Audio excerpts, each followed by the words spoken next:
The morning of April 5th, 1933, did not feel like the end of the world. The sun rose over New York City. The coffee tasted the same. Men put on their hats and went to work. Mothers walked their children to school.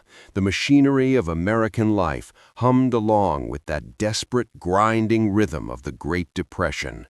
But by noon, the definition of freedom in the United States had fundamentally changed. It didn't happen with a gunshot. It didn't happen with an invasion. It happened with a piece of paper signed by Franklin Roosevelt. Executive Order 6102.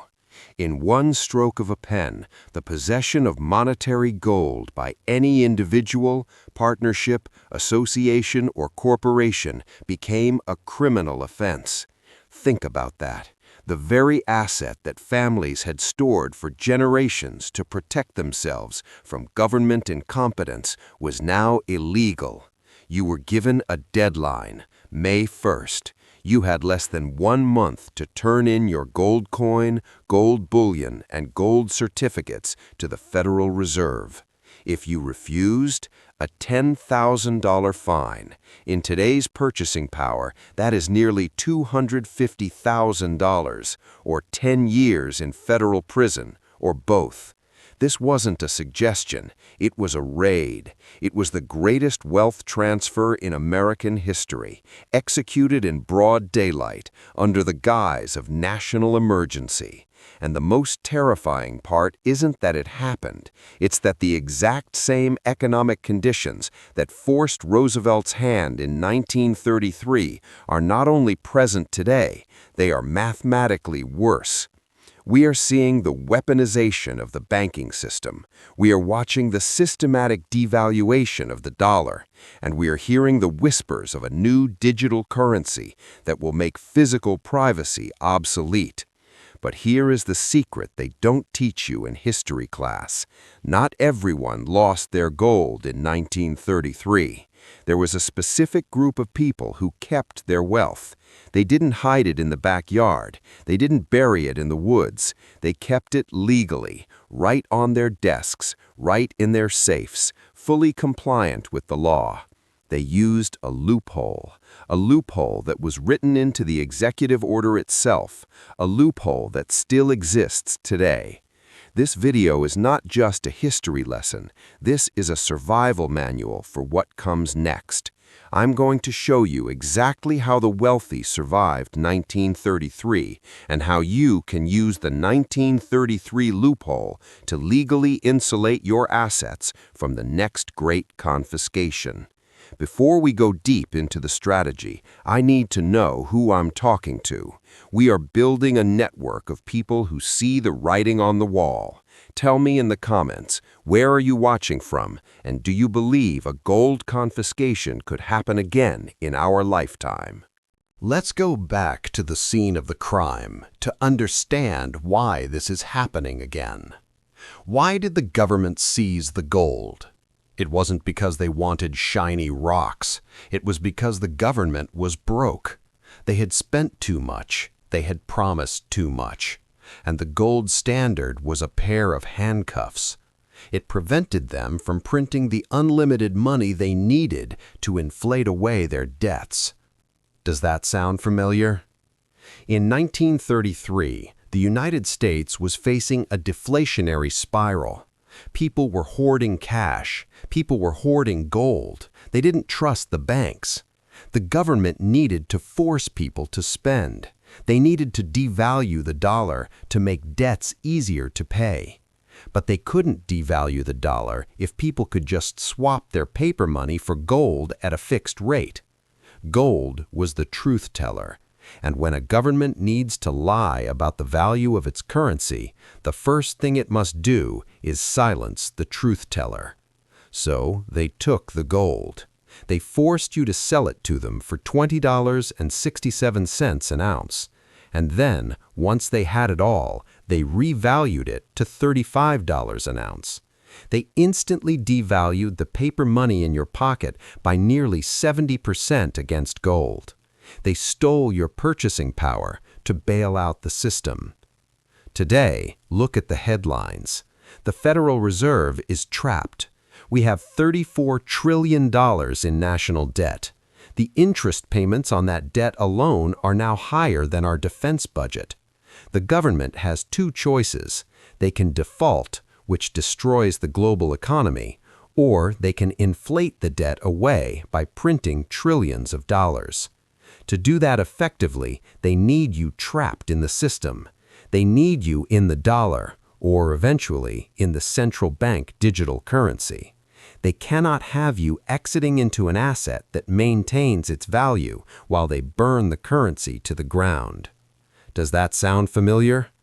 The mechanism is always the same: crisis, emergency powers, asset seizure or control.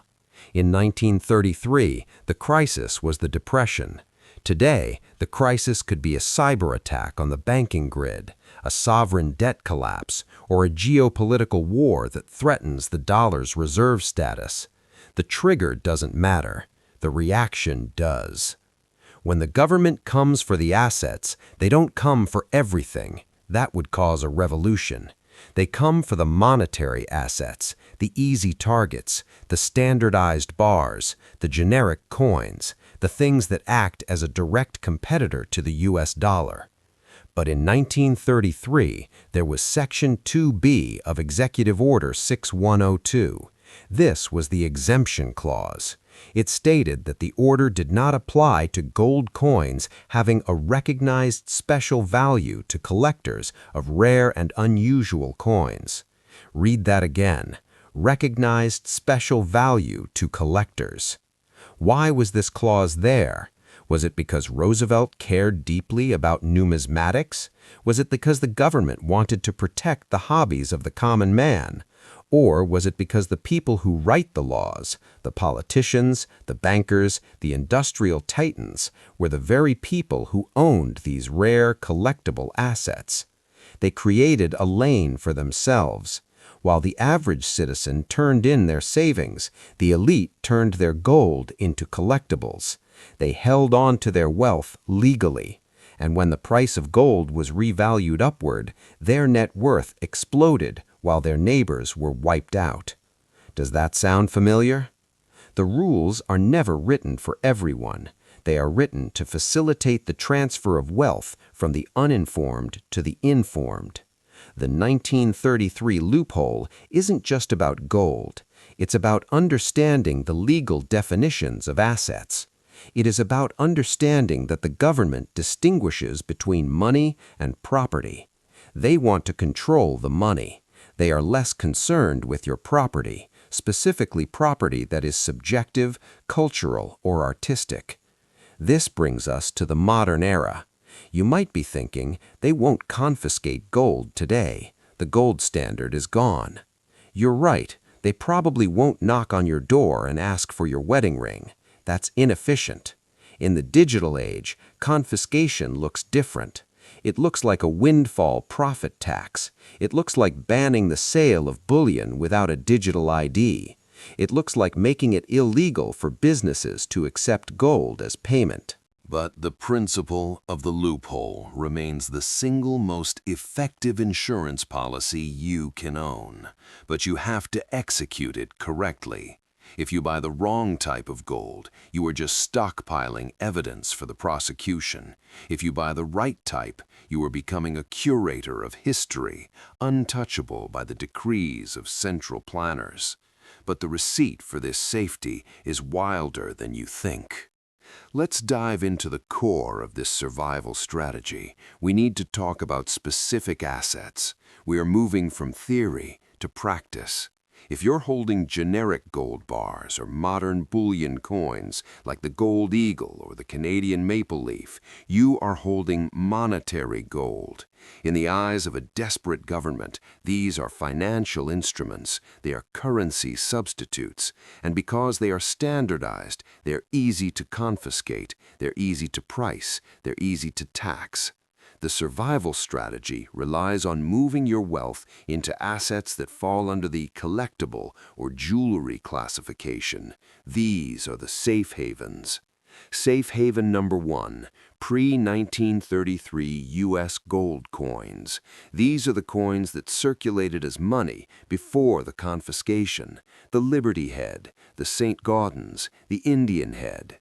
Why are these different? Because they are finite. They are historical artifacts. They carry a numismatic premium. This means their value is derived not just from the gold content, but from their scarcity, their condition, and their history. In 1933, these were the coins that were exempt under Section 2B if they were considered rare and unusual. Today, almost all surviving pre-1933 gold is considered collectible. It separates your wealth from the spot price of gold. It adds a layer of subjectivity to the value. A government bureaucrat can easily say all gold bullion is now fixed at $2,000 an ounce.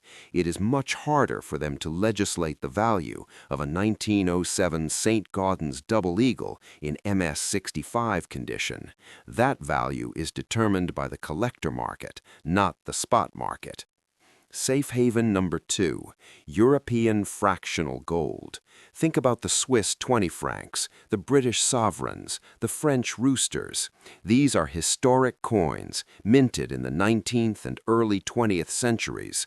They contain just under a quarter ounce of gold. They are small, they are discreet, and they are historic. In a survival scenario, you do not want to be trying to buy bread with a 1-ounce bar worth $2,500. You need fractional, tradable units of wealth that carry the collectible shield. Safe haven number 3, high-end 24-karat jewelry. This is the ultimate loophole. In many cultures, India, China, the Middle East, wealth is worn. Why? Because jewelry is almost never subject to confiscation orders. It is considered a personal effect. It is sentimental. It is art. However, you cannot just buy any jewelry. Standard mall jewelry in the U.S. is 14 karat. It has a massive markup, sometimes 300% over the melt value. That is a terrible investment. You lose money the moment you walk out of the store. The survival strategy requires investment-grade jewelry, 22 or 24 karat gold, sold by weight with a low premium for the craftsmanship. This is wealth you can wear through an airport. This is wealth you can cross a border with. It is the ultimate portable, private, and legal store of value. Let's look at the numbers because math does not lie. Number 1. Since the creation of the Federal Reserve in 1913, the U.S. dollar has lost 98% of its purchasing power. Number 2. In 2023 alone, central banks bought over 1,000 tons of gold. They are buying at the fastest pace in history. They know what is coming. Number 3. The penalty for non-compliance in 1933 was $10,000. The government does not play games when the currency is at stake. Number 4. The U.S. national debt is increasing by $1 trillion every 100 days. This is an exponential curve. It is unsustainable. Number 5. Only roughly 12% of the gold supply is used in industry. The rest is hoarded. If the government wants to reset the system, they need the hoard. When you look at these 5 data points, the picture becomes clear. The system is reaching a breaking point. The reset is not a conspiracy theory. It is a mathematical certainty. When the reset happens, they will introduce the new system, likely a central bank digital currency. To make people accept the CBDC, they have to eliminate the alternatives. They have to make cash difficult to use. They have to make crypto regulated to death. And they have to make gold stationary. This is why the distinction between monetary gold and collectible gold is your lifeline. If they impose a 90% tax on the sale of bullion, your generic bars are frozen. You can't sell them without losing everything. But your pre-1933 numismatics, your antique jewelry, those are antiques, those are art, those are exempt. You are not buying gold to get rich, you are buying gold to not get poor. But you are buying collectible gold to ensure you can actually keep it. The danger of traditional assets, stocks, bonds, real estate, is that they are all inside the digital ledger. They are all visible. They are all freezable. We saw this in Canada during the trucker protests. We saw this in Cyprus during the bail-ins. If your wealth is digital, it belongs to the bank first and you second. Physical, collectible gold is the only asset that is purely yours. It has no counterparty risk. It does not rely on the internet grid. It does not rely on the electricity grid. It does not rely on the honesty of a politician. It relies only on physics and history. But there is a trap here. The trap is the premium. Unscrupulous dealers will try to sell you numismatic coins that aren't actually rare, charging you double the spot price. They will use the fear of confiscation to rip you off. You must be educated. You are looking for low-premium semi-numismatics, common-date pre-1933 coins. You want to pay a small premium for the collectible status, not a massive premium for a rarity that only a museum cares about. You are a survivalist, not a curator. The window to make these moves is narrowing. We are approaching 2026.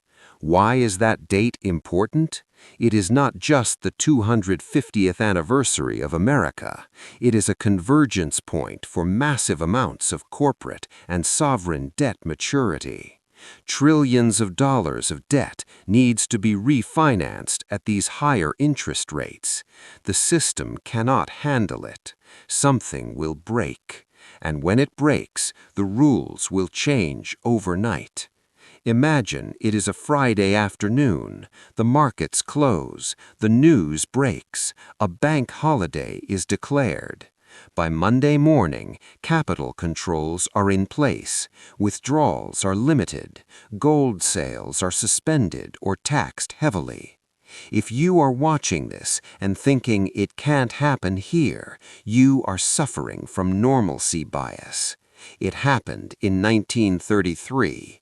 It happened in 1971 when Nixon closed the gold window. It is the standard operating procedure for dying currencies. Denial is not a strategy. Hope is not a hedge. You have the blueprint. You understand the history. You see the loophole. Section 2B wasn't just a clause in a dusty old law. It was a roadmap left by the wealthy of the past for the survivors of the future. They protected themselves by owning what the government deemed special. You need to audit your own holdings. Are you exposed? Is your wealth entirely digital? Is your gold entirely monetary? Diversify into the legal exceptions. Secure your sovereignty. The storm is not coming. The storm is here.